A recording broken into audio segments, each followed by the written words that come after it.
All right. All right. Welcome everybody.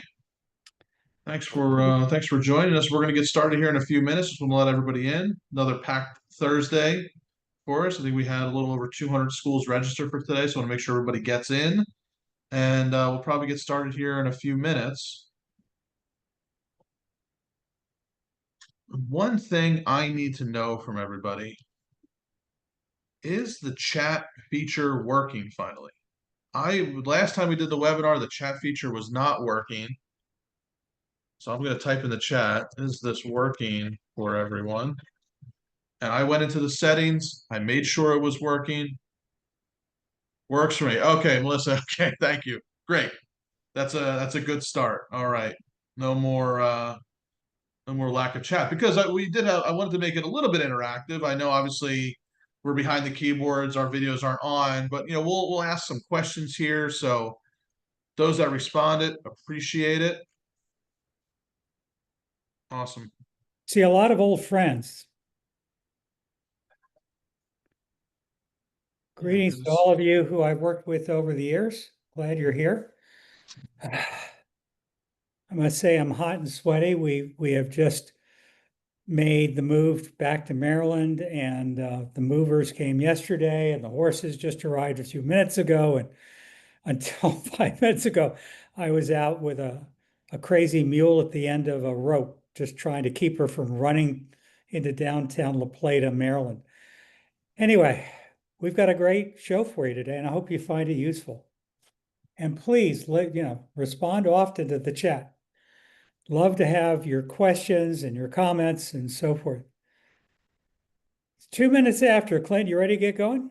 Let's do it. Just getting all set up here.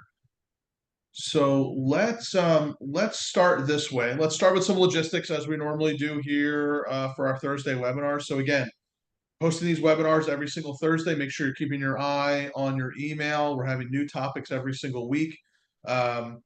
Obviously, today's session is going to be all about newsletters, one of my favorite topics, and looking forward to diving into that. Before we do, just a few housekeeping items. This is being recorded, and you will get the recording following the session. Usually that will happen within 24 hours whenever Zoom sends it out. And so whether it's this session or future sessions, if you can't attend, no worries, register and you'll get that recording. We always want to have time for Q&A though, even though we just did a check on the chat feature. If you do have a specific question that you would love us to answer, try to use the Q&A feature that is in Zoom. You should see a little Q&A box at the bottom. That way it keeps everything really organized for us. And if there's a lot of chat going on, we won't miss it. So make sure you use that. Post-webinar survey. Again, we've been loving your feedback at the end of every session. You've been telling us, hey, talk about these certain topics. We want to hear what you want to learn more about. So that really helps us plan upcoming content. And certainly, we mentioned some things here, whether it's software or workshops or things that we have that can be of value to you. Let us know if you're interested in any of that, and we can get you some more information. And with me today, as everybody recognizes, Tim Selden from the Montessori Foundation, and obviously everybody on here knows. For Tim has been truly the trusted voice. With Tim and the Foundation, trusted voice for schools and Montessori schools around the world. Been doing it for geez, we've been in the school world for 50 years? You said the other day we were talking. Is that right? Yep. By the way, I see Amanda wants to know how to get added to the email list. Amanda, put your email in this list, and we'll see that you're added to the master email list. Okay. And you do have to register every week for this particular series, so it's important that you recognize this is not like our weekly Zoom that we do on Tuesdays, where you register once and you're there forever. Each time, because of the nature of these webinars versus meetings, you have to register for that distinct one, so you don't get bombarded with email. Thanks, Amanda.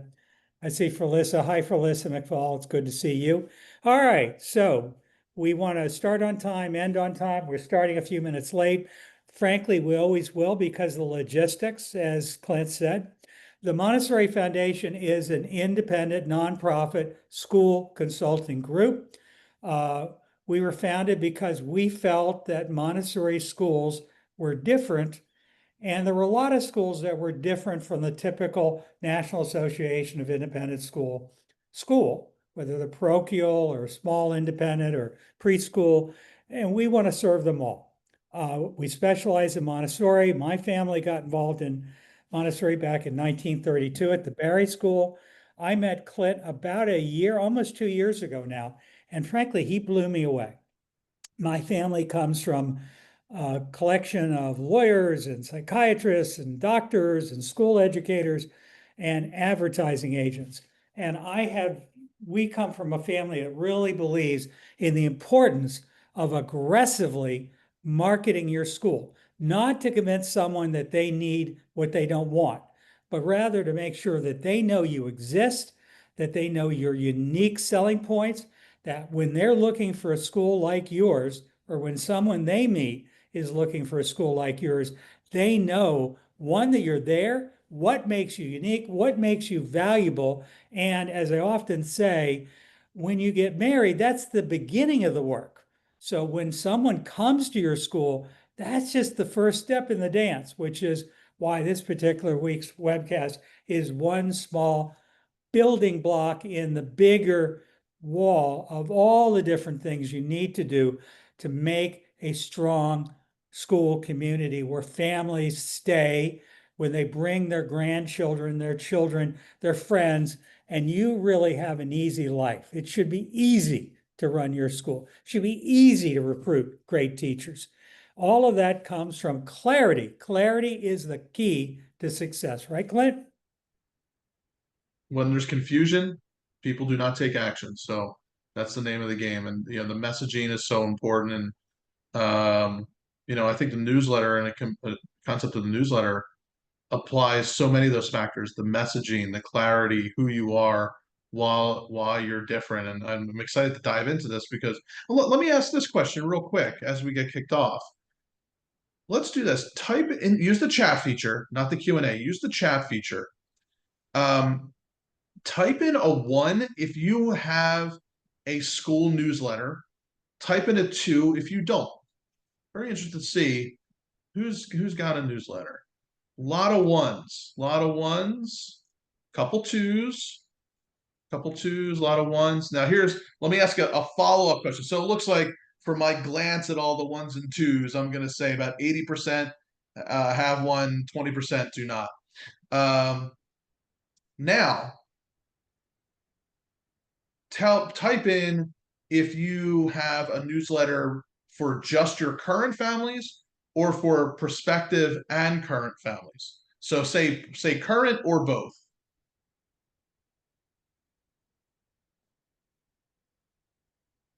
All right. So Tim, I don't know if you're seeing the chat there, I am but seeing it. And yeah, that's very, very typical. And current and past is another very common thing. Certainly something that, and let me just make a quick endorsement for you, Clint. I met Clint, as I said, about 2 years ago. Some of you know that I've been involved with two wonderful schools that I love dearly. The Barry School that my parents founded in 1932, and I went there through 12th grade, and then ran it for 22 years. And I love Barry, and it's getting close to its 100th anniversary. Uh, and it has historic. In fact, the magazine at Barry became Tomorrow's Child magazine, which some of you may know that we've been publishing since 1993. But we really aggressively did it. The other is the Newgate School, which is also a school that really believes in aggressive marketing and relationship building. I yeah, met Clint through the fellow who was my interim head of school at Newgate, mutual friend, James Moudry. And Clint is, in my opinion, one of the best people in independent school marketing. He's got an agency, a software solution, and just expertise that just, I know some really great marketing people. I've worked with Nito, I've worked with School Success, with Hubley, lots of people. Clint is really, my hat's off to you, Clint. You're doing something amazing, and I've now brought you to lots of schools that I work with. You who are online, if you're not already working with Clint and his company, which I think is now called Grow Suite. The Grow Suite. Yeah, I mean, Tim, I really appreciate it. I've enjoyed working with you with the foundation. I mean, I think it's a good way to talk about some of the work we've been doing in the foundation. Shameless plug, real quick. This is Tim. What you're referring to is this Growth Suite. Let me see. So this is the screen. No, that's not the screen. This is the screen where we had this webinar last week. If anybody saw it, where now we have a Montessori Growth Suite, which is a software tool that now it's truly all in one for schools: advertising, marketing, admissions, tuition, classroom management, parent communication. So I mentioned that because that's the work we're doing, and we partnered with the foundation here. And they've been instrumental in having a solution for Montessori schools that, and one of those features in there is Montessori focused content that can go into your newsletter, right? So we'll talk about that at the end. I'll show you some examples about how that works. Certainly, if you're interested in learning more, use the post-webinar survey. Say, yeah, I'm interested in the Growth Suite and having a demo or even going through a trial. We'll talk about that towards the end. If anybody else wants to see that, so hang tight towards the end. But yeah, and newsletters is one of the things that we certainly recommend schools utilize. Not just, and I think this goes to one of the things we talked about, Tim, which is not just for your current families, but for your prospective families, right? And you need software to essentially deliver this. So instead of, again, using a Constant Contact, a MailChimp, or whatever, now you have all in one spot to do that and get a lot of great data about who's opening and who's reading it. But um, let's dive into some of the content here. Tim, how do you want to start in terms of talking about a newsletter? And there's one of the things that I wanted to share. I'll turn things over to you, Tim, and then I want to hop over to some data about how families are choosing schools, how many schools they're looking at, and that ties into the newsletter. But Tim, I'll kick it off. I'll turn it over to you to kind of kick us off here with the concept of the newsletter in general. Well, I think I always like to think of a school newsletter as if it was a small town newspaper. The typical school has each of their classrooms write some kind of letter once a month that is put into a master school newsletter. And the theory is that they want all the parents to know what all the classes are doing. In general, it is boring, boring, boring, except for those few parents that find it interesting. What you really want to do is, first off, use your newsletter in addition to classroom communication. You want to communicate early and often, and you want to communicate to prospective parents, to present parents, to grandparents, and to past parents, which means that your newsletter is different from news about, show up tomorrow late because there's a traffic problem in front of the school, whatever we typically communicate. You need a lot of ways of officially communicating with parents. But a newsletter is intended to be like a magazine. Second thing I think you need to know is the average parent today is not going to read your newsletter on a computer. Unless they're sitting around home and they're working from home and they've got a computer or a tablet, the odds are they're going to look at a smartphone. So whatever you do better be readable on a smartphone. And they typically are reading it when they shouldn't. They're sitting in drop off or pickup line and they got a few minutes, or they're in a grocery line. They just got a few minutes. And they lose the newsletter very quickly. In other words, there's so much email coming in that if you don't think this thing through smart, the odds are people won't even know there was a newsletter. You want to use a newsletter to build community. You've got to assume that most people, because you put it in the newsletter, won't even remember you ever said it. Clint, you were saying just on Tuesday that according to the latest data that's coming out from HubSpot and other groups, people need to hear things more than 11 times, as many as 33 times before they even know what you said. So you've got to understand that the purpose of a newsletter is not because you said it, they remember it and understood it. Rather, we're creating community. And you really want to build this newsletter so that it works to help you recruit and orient and retain and build enduring relationships with all your stakeholders, your teachers, because your teachers are reading the newsletter. They want to know what's going on. They often feel like they're the last to know. You want your adjunct teachers, your art teacher, your music teacher, your school superintendent, whoever gets your newsletter, you want them to know. So I think as Clint has got here, there are new rules. Clint, let me Yeah. hand it over to you. Yeah, well, you brought it up, and I had some of those slides from last week, and I think it is important because as everybody indicated in the chat, or many people indicated in the chat, a lot of you are using a newsletter for your current families, which is a good thing, right? You want to follow what Tim had just said. You want to reinforce your value proposition.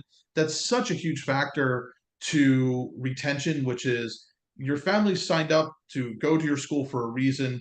They want to make sure that that is still holding true. You're delivering on your promises as well, so the newsletter can help reinforce your value proposition. But if you already have a newsletter for your current families, translating it or even just modifying it ever so slightly for prospective families should hopefully be an easy thing to do.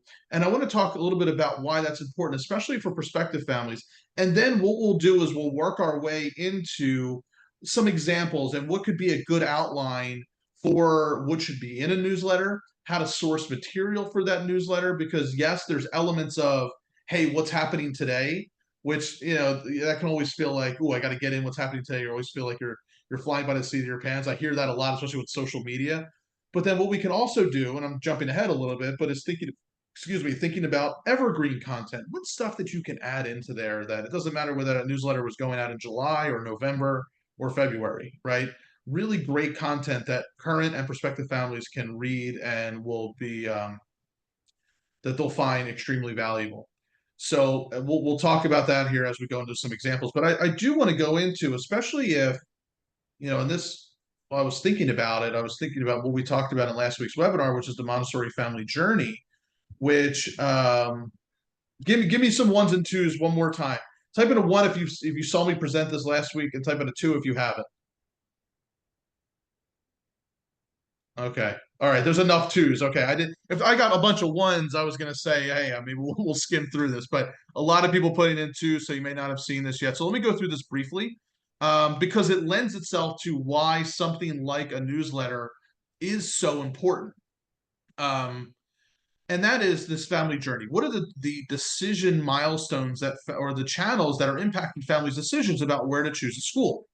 Right? So families go through this decision-making process, and the first thing is awareness, right? They have to be aware that you exist, right? The last thing I know anybody here wants to hear from a family is, oh, you're the best kept secret in town, right? They might think they're being nice, and then internally I know you're like, we don't want to be a secret. We want everybody to know. So you got to create some awareness. So you do that, and maybe that's through ads, through word of mouth, whatever it might be.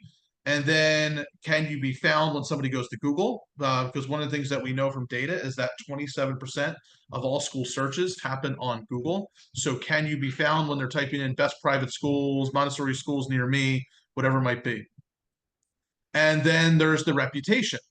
So that isn't just your reviews on niche.com or Google, that's also reading your content, your social media, your blogs, your articles, talking with friends and family. And then at that point, they'll decide, hey, do I want to come on campus? Do I want to schedule a tour? Do I want to talk with the admissions team? So let me skip through some of this. And then obviously they apply, they enroll, and they impact the next person's decision. But what I want to highlight here is that the blue, the green, the yellow are all happening without ever talking to someone at the school. They're doing a lot of research without you. So one of the great things to be able to do is influence that decision making. They're trying to learn about your school. And Tim, I know we've talked about, thinking about what's the messaging we need to put out there? What do we need to advertise? And a lot of it has to do with education about why Montessori, right? So part of it is if families know they might want Montessori, okay, it's why your Montessori school versus others. But probably many of you sitting here, there's probably at least half of your families are evaluating all sorts of school options, private schools, public schools, whatever it might be, and obviously Montessori schools. And so, why Montessori versus others? So, education is extremely important. So, one of your goals should be how do we get them into our database, into our ecosystem, and then push out content. And one of the ways we could do that is through the newsletter. So, right now, I guarantee you, all of you right now are sitting on a database of prospective families that, however they got in there, they gave you a call, you met them at a fair, they filled out a form, they requested your tuition, whatever, that they're sitting in there. Maybe that was from last week or last year or 6 months ago. If you're not regularly communicating with them, so let me show you this data. This is the data I wanted to get to. So from on the left hand side, this is coming from niche.com, from their parent survey, what we can see is if you add up the pink, the yellow, and the green here, is that over 60% of families are looking at three or more schools. And then on the right hand side, we have, again, close to 60 or more than 60% of families are at least 6 months out. So anywhere from 6 to 2 years out from actually enrolling. So when you combine these facts, you've got families that are at least 6 months out from enrolling. They're making a decision, and they're applying or considering three or more schools. So therefore, if they're in your database, being able to be top of mind, regularly communicating with them isn't just an option anymore, it's a priority, right? So again, if you think about your database of families that you have right now that haven't applied or enrolled, when was the last time you reached out to them? Are they getting regular communication from you? And that's where the newsletter can come in. So if you're saying to yourself, yeah, we haven't talked to them in a while, they came for a tour, we haven't heard from them since. That doesn't mean we want to stop communicating with them. The question is how. And we, at the very, very least, you can put them into a nurture email sequence where once a week they're getting your newsletter, and you already have one for your current families. Translating that for your prospective families can be a really great thing to do to help stay top of mind, establish yourself as a thought leader when we start talking about the content that goes into here, and so that when it does come time to make some of these decisions, um, they haven't forgot about you, or even they look to you first, because I guarantee you a lot of schools aren't doing this. So if you are really standing out. So absolutely true. So again, I think most school newsletters are no better than they used to be in the 1950s. And I think that we really want to think smart and understand that we have today's technology. We're all really busy. Our budgets are tight. We have a million excuses for why we don't do this. Felissa McFall has asked the question, how often should a newsletter come out? The answer is, ideally, it'd be at least once a week. It'd be like the Friday news or something like that. But again, you've got to have a plan. Whatever your plan is, you need to execute it consistently. You need to be serious about it. You cannot be irregular. And you have to have a plan. And what we're trying to cover today is something that we literally could take a week and train your staff how to do it. However, what we're going to do today is we're going to go through it quickly. I think we've got a takeaway that we'll send you as a handout that we'll send by email for everyone that registered, right?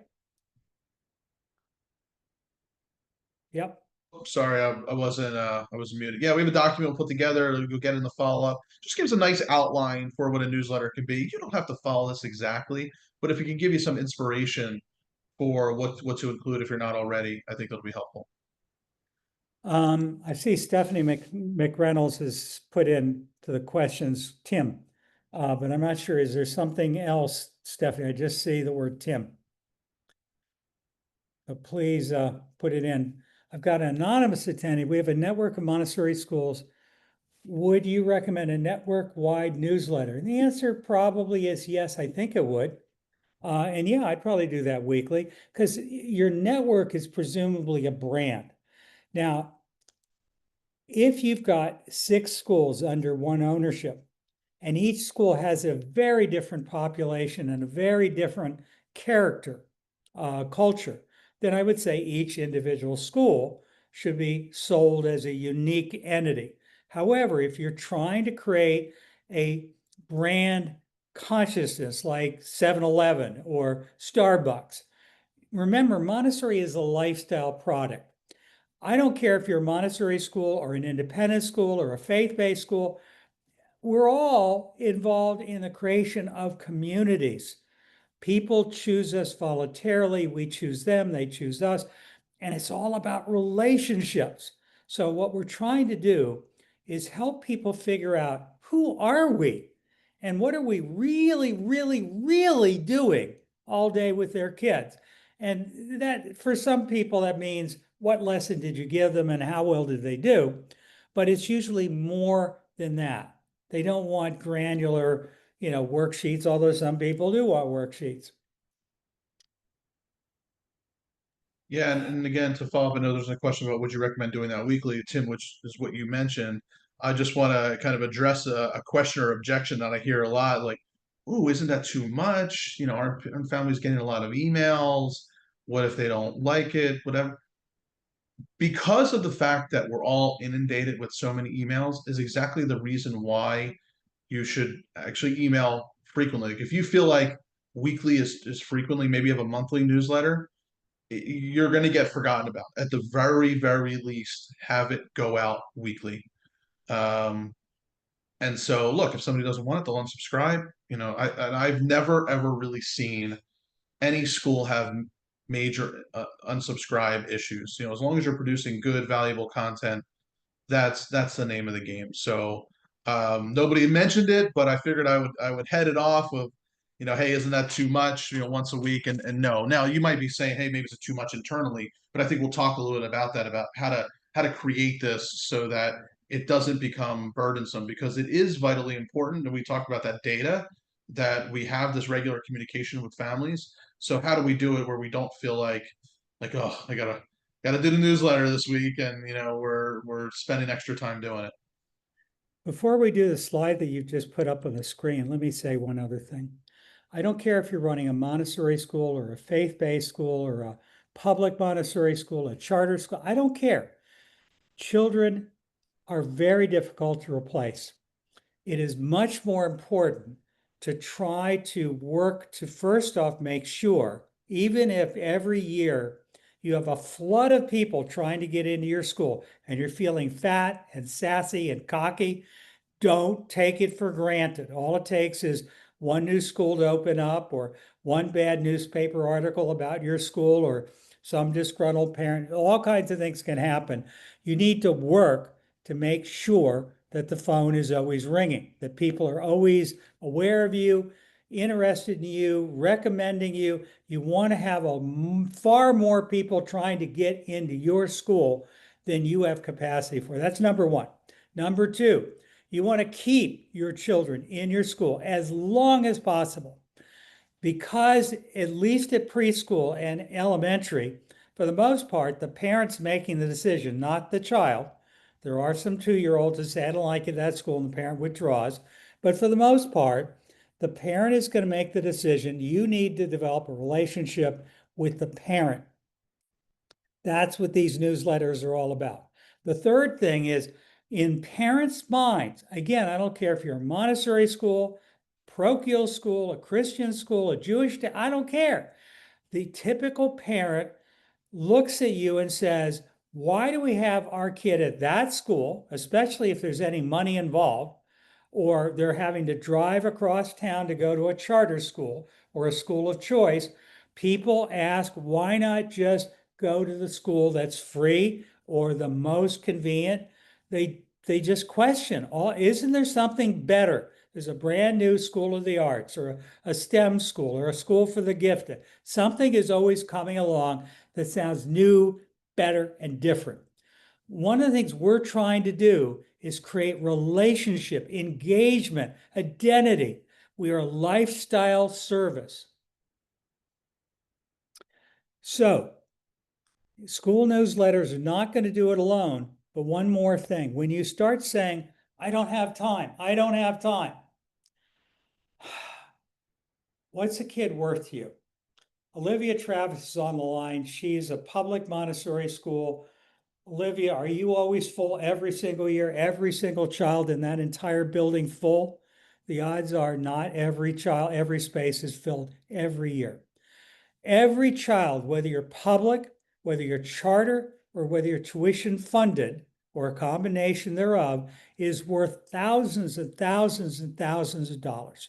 If you invest money in consulting, in marketing, in advertising, or in staff to do things, how many kids do you need to get that you wouldn't have gotten before you have a return on investment that pays off? Most people don't think like that. But any other business, whether it's a muffler dealership, a tire business, whatever it is, a car wash, they understand without marketing, without aggressive, formal, in addition to unpaid social media marketing, a terrible thing happens. Nothing. Sales dry up. It's really, really important to do this work. But there's more to it than just sales. Yeah, it's sales, and again, I'll keep saying it. It's reinforcing that value proposition, right? Families can't be inside the classroom, so you want multiple channels to show how great things are going. That can be your social media. That's one channel. Now that social media can also feed the newsletter, right? In the newsletter, and again, we're jumping ahead a little bit, but just starting to get our thinking about it. I guarantee you, most of us are all posting things on social media. Put that into your newsletter, right? Hey, did you check out what we posted on Instagram about what the kids did outside today? And you highlight that. That gets them. Then it gets them more engaged into your socials. Make sure they're following you there. Um, we have classroom management tools like, we partnered with Montessori Compass, right? If you're using something like Montessori Compass to do your observations and what's going on in the classroom, that's great. That's another channel for families to see who. So again, I can't reinforce more what Tim had said, which is yes, from the marketing side, but also continuing to reinforce all the really cool things that you're doing at the school and the great achievements that you have, especially right if you've got, you're going up to eighth grade and even showing the toddler families, the families that have toddlers at your school, the great things you're doing in eighth grade, right? So that they stick with you longer. Hey, I want to be a part of that, right? So you see what they're doing there. So don't feel like if you have your toddler program, they only get toddler information. No, no, no. Show the rest of what's going on at your school. I noticed that Felissa said I have a small staff and once a week is a lot. And Felissa, I know the feeling. Here's a thought, Felissa. You know me. Contact me, sign up for an hour of free, not a free, a paid consultation. It'll cost you what, $200, and I will teach you in 1 hour how to make this work, even if it's just you. Using the right techniques, you can do this. Now, that's not the best way to do it, or we'd be telling everyone this is what you do. We'd spend an hour just trying to teach you, but we'd have to literally, you can't just describe it. I've got to have someone in a one-on-one and be seeing what they're doing and coach them through the process. But the bottom line is it is possible for even a one-person shop to get a school newsletter out once a week. There are other smarter ways with a larger school. Like again, Olivia Travis, you've got, I think, more than 20 classrooms. Like I think it's 40 classrooms at that school. So it's a lot of different classrooms, and you gotta work smart and figure out how to use your staff the smartest. So So yeah, Tim, do you want to start diving into, what should go into a newsletter now, right? What are those different sections? What are the mandatory things that we need to have in there? And also maybe highlight, maybe start with what you find schools mostly incorporate that rightly or wrongly, and then maybe what they're missing. Well, the first thing is a lot of times we think we're going to ask our staff to write a newsletter article for us. And quite often they don't like to write and they don't have time to write. So there's a simple way to do it. The first is get them in a Zoom call or get them in a room and record what they're saying and then load that into YouTube. I mean, we have to teach you how to do this, but basically you take that transcript or you take good notes if that's what you do, or you buy a plot if you know what a plot is. A little device sits on the back of your phone and records and transcribes everything that's being said in a face-to-face meeting. You just basically ask them, what's going on? What's coming up? What are things that parents would want to know? Is there anything that happened? Was there a monetary moment in your classroom? And you may not get something from every single class, but you'll normally get more than enough that if you know how to use artificial intelligence, you can feed this in, give it the right prompts, and have it turn out a whole newsletter for you. Yeah. So one of the things you're trying to do is communicate with school community. Like if there's a meeting coming up, you obviously need to remind them, there's a meeting coming up. And if there's going to be a new art teacher coming in, you want to let them know, I want to let you know that we're very sorry that our art teacher is retiring. We're in the search for a new art teacher. We've got someone coming in, should be starting, whatever people need to know. People like communication. They hate it when you have a trap door that suddenly opens up under their feet. They hate it, hate it, hate it. So you really got to let people know what's going on in your school. Second thing is you've got to recognize people. People love to be thanked. People love it when they feel that you, the office, are recognizing your staff because in their minds, the teachers are working like dogs and you're sitting around all day long with your feet up. They do not have any clue how hard it is to run a school. But that's just the nature of the beast. Parents tend to identify with teachers, and they love it when you're constantly recognizing your teachers and thanking your teachers. Your teachers like it too. Another thing is they like it when you congratulate their kid. Like we want to acknowledge a milestone. Birthdays this month are. Bar mitzvahs coming up this month are. We want to congratulate the Selden family on the birth of their first grandchild. We want a new puppy in the Lausch family this week. There are endless numbers of things that are not embarrassing to people, that don't single a kid out, make them sound like they're on high and every other kid is just chopped liver. But we want people to feel like we see them, that we care about them, that we know about them. So the more you tell the community about things that are good, think of it like a church or synagogue newsletter, which might include, we want to let you know that the Smith family is dealing with a crisis. Please put them in your heart and prayer. Send good love. There's a health emergency.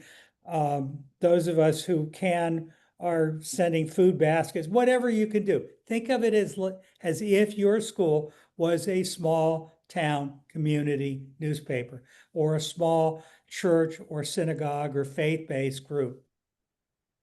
Tim, can I piggyback off of one thing you said about the teachers? Um, I was a part of a pretty large survey that was done, a lot of different schools and parents, and essentially the question was, what are the reasons? And it was a ranking. What are the reasons families choose a school and stay at a school? Let's ask. Well, maybe I already gave it away. I probably already did. But two of the top three reasons, especially why families leave a school, has to do with the teachers. It has to do with the teachers, and what they're looking for in school has to do with the teachers. So, Tim, what you said, which is recognizing achievements, um, highlighting teachers, getting their input. And I'll give one quick tip because I thought what your tip was about recording calls. I think it's perfect. But highlight your teachers. We talk about reinforcing the value proposition. It comes down to the teachers and what's happening in that classroom. So um, All you have to do is in definitely, every newsletter, take one teacher, put their picture in, and have it be a picture the teacher has chosen, and just do a little, celebrating this week. We want to celebrate, Clint Lausch, who's been with us now for 3 years. This is who Clint is, and blah, blah, blah. That's all you have to do.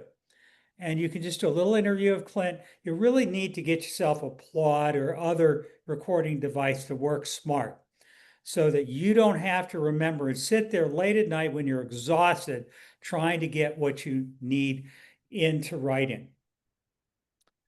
And last point I'll make about that is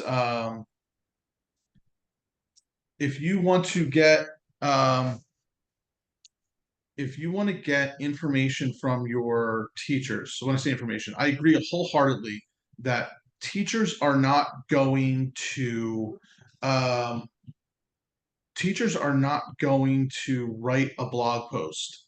They are not going to write an email. What they're, or sorry, write your email newsletter content. But what they will do is, like Tim said, answer questions, and you can take those answers and put them into your newsletter.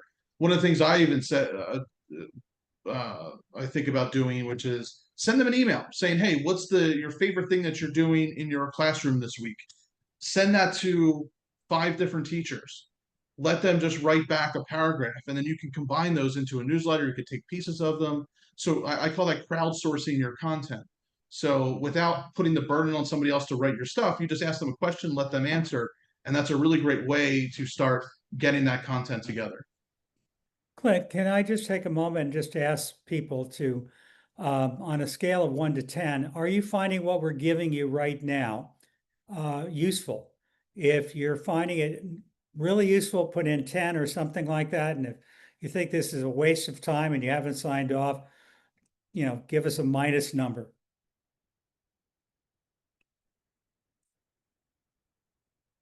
Great. Okay, we'll keep moving on because we want to give you All some right. specific content. I think the next slide, as I recall, is some specific ideas. So, clubs and organizations, for example, you may have a Girl Scout, Boy Scout troop at school, or you may have a play coming up. And of course, you can just say, just remember there's going to be a play performance, but even better is to take a picture.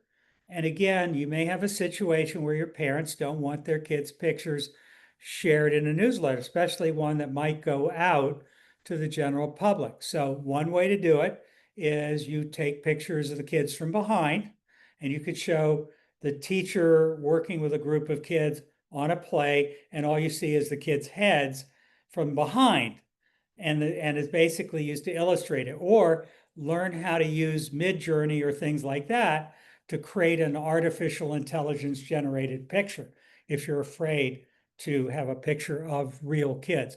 Bottom line is, remember, most people are going to read this on a cell phone. It should be really short.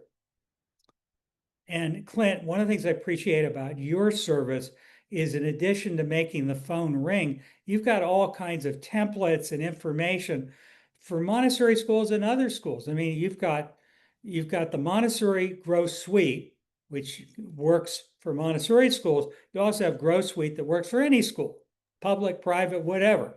And there's all kinds of resources in there. Yeah, and I'll show that as we're going through here about there's the creation of the newsletter itself, but it's also pulling in the content. And so we'll talk about that here in a second. And so I think, is this the okay. Yeah, so I mean let's talk about what goes into it, and then we'll highlight how we can create it, the tools that you might need, certainly how we're trying to make it as easy as possible for anybody that's feeling like, well, how do I write this content, get this content? The nice part is we've actually done a lot of it for you. So we'll talk here at the end about how that's happening. But yeah, as Tim, you already mentioned, events, clubs, and activities, profiles of new students, promotion of special events. Um, This is just that idea. yeah, We like to welcome into our school Clint Lausch and his wife Amanda and their children Bikram and Sunita. Um, think of it like a small town. It's really important, no matter how big your school is, that you create that sense of community. Patricia Mayer up in Calgary. No, you're up in Fort Henry, I think. I'm way up in Canada, as I recall. And I hope you all are well. Asked whether or not she'll get a copy of the notes. And the answer is you'll get a copy of the notes. And I don't know, are we sending out a PDF of this slideshow? I know they'll get the Yeah, recording. yeah. Look at everything that we're showing here. Slide deck, and then even this, which I'll share with you in a second. We can even talk through this now, which is like a templated skeleton outline of a newsletter. And again, please, I used to sit down and it would take me an hour to write something like this. Today, once you understand how to use ChatGPT and to set it up as your personal instance of ChatGPT, which means a paid account, and I don't get paid a commission to promote ChatGPT, it will write in your voice. It will know what you've told it to do before. It'll know a lot about you and your school. And we have done webinars where we talk about setting up a personalized instance of ChatGPT, right, Clint? Yeah, you can do that. I mean, ChatGPT is amazing what it can do now, and you can do everything in the voice of your school. And especially once you set up your first newsletter and you like it, you can just keep building replicas of that with new content. So if I know we could probably spend an entire webinar talking about how to use AI for this. Um, but I would heavily invest some time into looking at how AI and ChatGPT can assist you in the creation of the content for your newsletter. I noticed Melissa Brubaker is saying I've not been receiving any follow-up recordings. And the only thing I can think of, if you're signed up, Melissa, you're in our email list. We are sending it to you. It's got to be going to spam. On the other Yeah. hand, anyone, whether you're signed up or not, can usually within a week go to the Montessori Foundation's YouTube channel. Just go to YouTube and look up Montessori Foundation.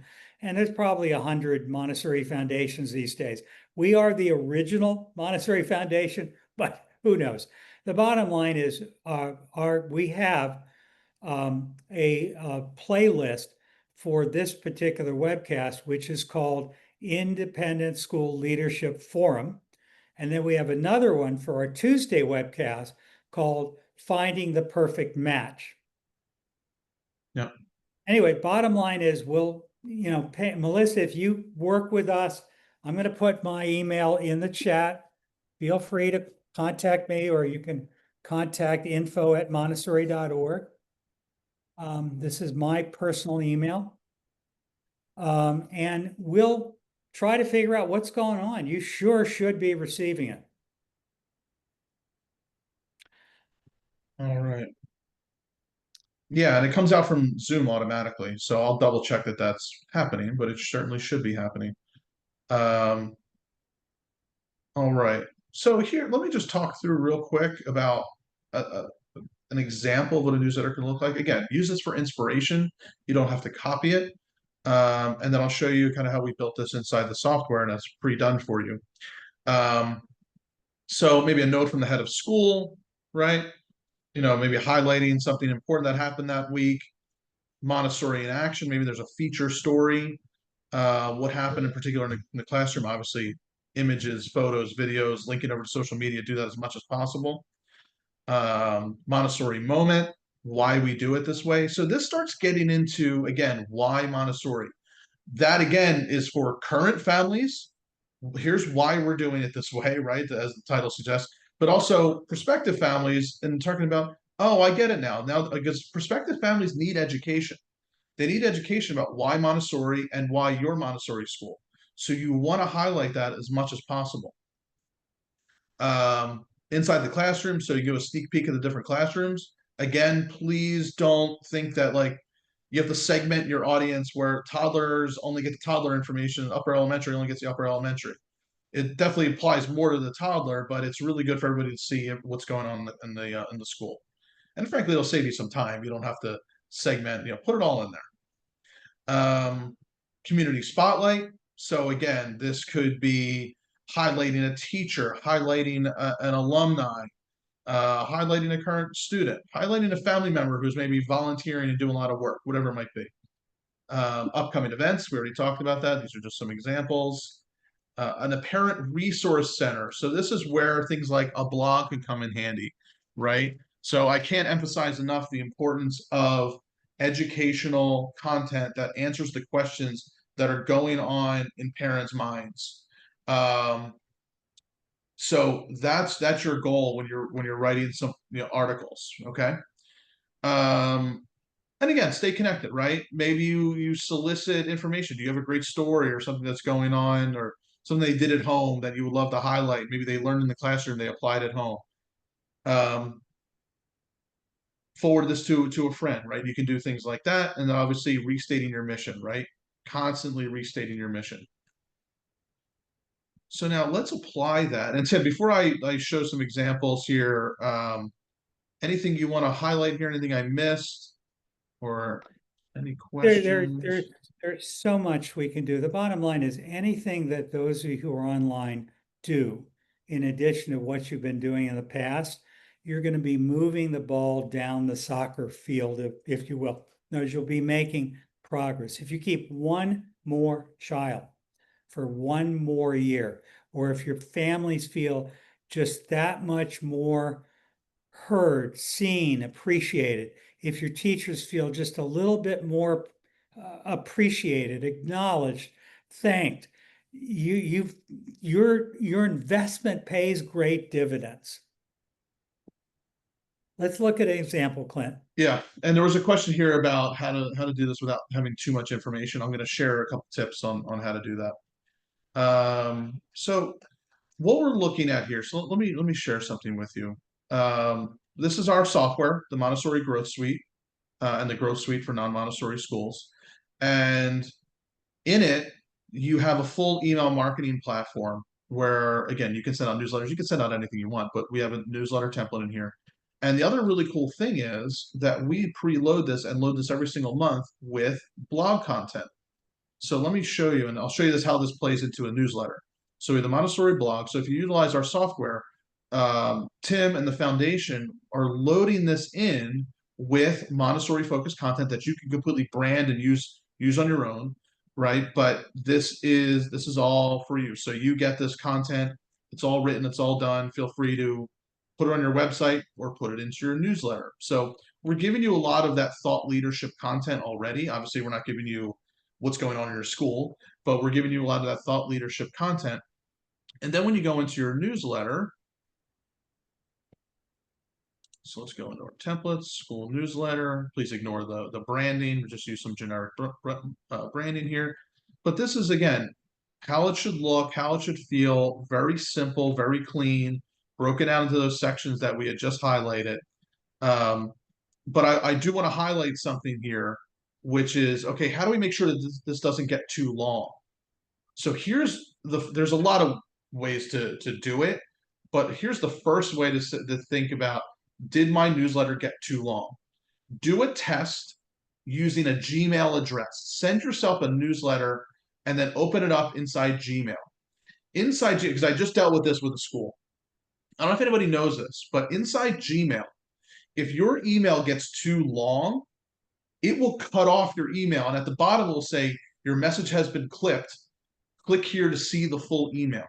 Essentially, what that means is Gmail has decided your email is too long to put inside their email platform. You have to click to go view a website version. I can almost guarantee you nobody is going to see that or know to click there, because when I was talking with the head of school, they're like, hey, they're not getting their newsletter. I said, no, they're getting their newsletter, but anybody that's using Gmail, they're not seeing the bottom of it because your newsletter is way too long.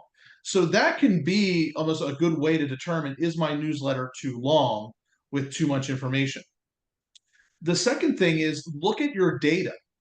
So you should be able to track who's clicking what inside your email, and you'll very quickly see which buttons they're clicking. And hey, maybe they're not clicking anything towards the bottom.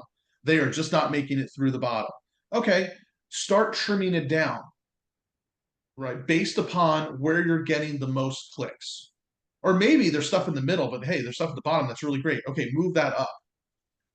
The third thing is maybe is to also do a survey, right? Hey, we're looking to, we have our newsletter, we make sure it's as valuable as possible. What are the favorite things for you to read in our newsletter? And you might find there's three or four things that everybody loves. Okay, use those, and then maybe you think about trimming out the rest or making it a little bit shorter. So those are three good ways to help determine that your email, one, is it getting too long, or two, what should be in it. Tim, any other ideas there in terms of making sure the email isn't too long or the newsletter isn't too long? Well, I mean, obviously the key is to just have a snippet of any article uh, appear in the email. In fact, one of the things I was talking to you about today, Clint, was just having an email come out that just has a banner for the newsletter and little information and the date. It says click here to see the newsletter, and then that takes them to a web page that in Yeah. turn is very, very short, just little snippets. And if there is more information or a series of pictures, it goes to a separate page. And Clint, your software is structured to make it really easy for schools to do this. Again, you don't need to be a computer expert to know how to make this work. And Yeah, I, in terms of the software, this is a piece of it. Obviously, I said we do everything from marketing, admissions, tuition, classroom management, all of it. But because it's all in one, also we can see now the contacts, what they're reading. We can segment people based upon who's engaged, who isn't. You can resend the emails to people that are not engaged, or who didn't open it. So there's a lot of really cool things to ensure you get the highest open rates. You can certainly include text messages, which I um, highly recommend. And you can automatically pull in blog content. So if you're using the blog content that's in here, you can determine, hey, each week which you're going to pull in. And so it makes life really easy. I would also say give your newsletter an identity, whether Yeah. it's called connections or network or, the Newgate, journey, whatever. Give it an identity. One last thought is I'm looking at Alex's comment or question, and she's saying, people say it's too much. Um, who cares? There's always going to be parents who say, you're inundating us with news. Don't be discouraged by that. Do take it as serious feedback, but their parents would just as soon you not bother them at all because frankly, they're looking for an excuse to break up with you. They don't want to fall in love with you. So, the bottom line is work hard to figure out what resonates. Do the best you can. Figure out what people want to read, what they want to hear. But don't be discouraged when someone takes a pot shot at you because that's what you get for being a head of a school or part of an administrative team in a school or a teacher in a school. People break our hearts every day. And it's still worth it. It's good work. And last thing I'll say here is as we approach the end of the hour, again, appreciate everybody hanging with us here. And these are really great questions. Any other questions before we start wrapping up? And then, Tim, as some questions come in here, remind us again, you mentioned already about how you could work with a school. If anybody here is like, hey, I need help with my messaging, I need help bringing my team in or setting up our newsletter or anything else with the school, how could that work? And if they, again, if you want more information at the end of the webinar, just check yes, you'd like Tim's help, but how can you help? Well, Montessori Foundation is an international school consulting, coaching, and mentoring group. We also, as some of you know, have been the voice to parents through our Montessori Family Alliance since 1993. There are lots of other voices out there, and I really love all of them. But what we do is we work with people like Jane Nelson and Chip DeLorenzo and Paula Preslak and so forth to have a magazine so the parents see that Montessori is more than your school, that this is an international organization. It doesn't matter whether you're part of AMS, AMI, IMC, or no group. We love everyone who's involved with Montessori. And if you're a Waldorf school or a Reggio Emilio school or a public school, we're happy to work with you too. The bottom line is what we try to do is our logo is we're here to help. And we do all kinds of things to support child honoring, child centered, child re- respectful education around the world in the public and the private sector in the United States and all over the world. And so all you have to do if you're interested in our help is just call the 800 number or just my cell phone number is 941-914-4103. I'm so amazed after all these years. I give that number out and so few people ever abuse it. And I really appreciate it. But we really are here to help. I often tell the story of a school outside of your area, Clint, where people who worked with us walked into school at 7:30 in the morning. They found a head of school had had a heart attack and died at his desk. They called us up at 8:45. We answered the phone. We got a team there right away. We walked them through it. And we were in Maryland. So we really are more than advisors. We like to think that we are your strong right hand if you ever need help. We've got good advice. We've got a big team of people that work with us. We can help you do anything from recruit a new head of school to promote your school, marketing messaging, developing newsletters, designing buildings, whatever it is, we're here to help. Awesome. Yeah, and I'm on the Montessori page right now, so anybody can go there. You could fill out the post-webinar survey if you want more information about the foundation, how Tim can help. If you want to check out our software, you can find that to help you with your newsletter and all of your marketing, admissions, enrollment, classroom management. If you go to Montessori Compass / growth suite, um, you'll see everything here, and I'll put this in the chat as well. So you can schedule a demo here. Um, you can start a trial here to check out that software I was just showing you. So this shows you everything that we're doing, even shows the pricing all the way at the bottom. But I would say this pricing is a lie because it's actually cheaper than this. We're actually, let me scroll down. This was a presentation I gave, so let's show it to everybody. That through July 15th, it's $3 per student per month. Um, to get all of that. So what you'll find is it probably a ridiculous amount of savings when you think about the stuff that you're paying for already with classroom management and tuition and your admissions. And then we also do the marketing as well. You get the full email marketing platform. That's finally an all-in-one solution. That was a big mission of ours to help schools, whether you're a one-person show or you have a big team, the software can help you grow. So fill out the post-webinar feedback form. Let us know if you want a demo or a trial. We can get you more information, and you can hop into the platform here right away and see exactly how it works. And you can start sending emails from here if you wanted to have utilize the newsletter. So that's it, And folks. I don't see any other questions. Again, thanks for hanging with us. Check your emails for again the recording that should come out from Zoom. And if you're not finding that, let us hang on a know. second. It would not be fair to my friendship circle if I did not say a kind word about Montessori Compass. For those of you who use Transparent Absolutely. Classroom or MRX, you need to look at Montessori Compass 2.0, which is part of the Montessori Growth Suite.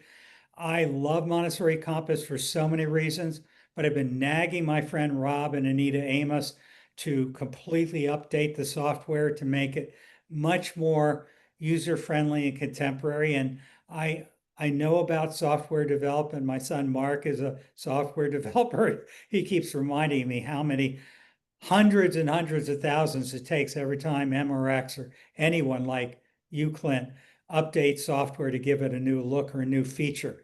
You need to see what this is. I'm really impressed. And more than anything else, I'm impressed that Rob and Anita have set it up so that in the future they can keep updating and improving the software much faster and much at much more affordable cost than it used to be when they were paying $150 an hour for hundreds and hundreds and hundreds and hundreds of hours of programming. And Clint, your software blows me away. When I think about how much I was spending on so many other vendors, and we can all name them, You don't need pro care, you don't need on care, you don't need line leader, you don't need facts. I mean, they're all good, they all work, but I just am so impressed with what I'm seeing inside of what you've offered and what Rob and Anita offer together. It's very powerful. It meets the Well, needs of most schools very affordably. that was the goal. That was our mission. And hopefully everybody gives it a shot, checks it out. We've got hundreds of schools using the Growth Suite, thousands using Montessori Compass. So we'd love for everybody to check it out. And again, it's because we hope that, when you see the importance of things like your newsletters, your marketing, managing your missions process, we don't want to feel like you have to have a ridiculous budget to use the tools that can help save you the time.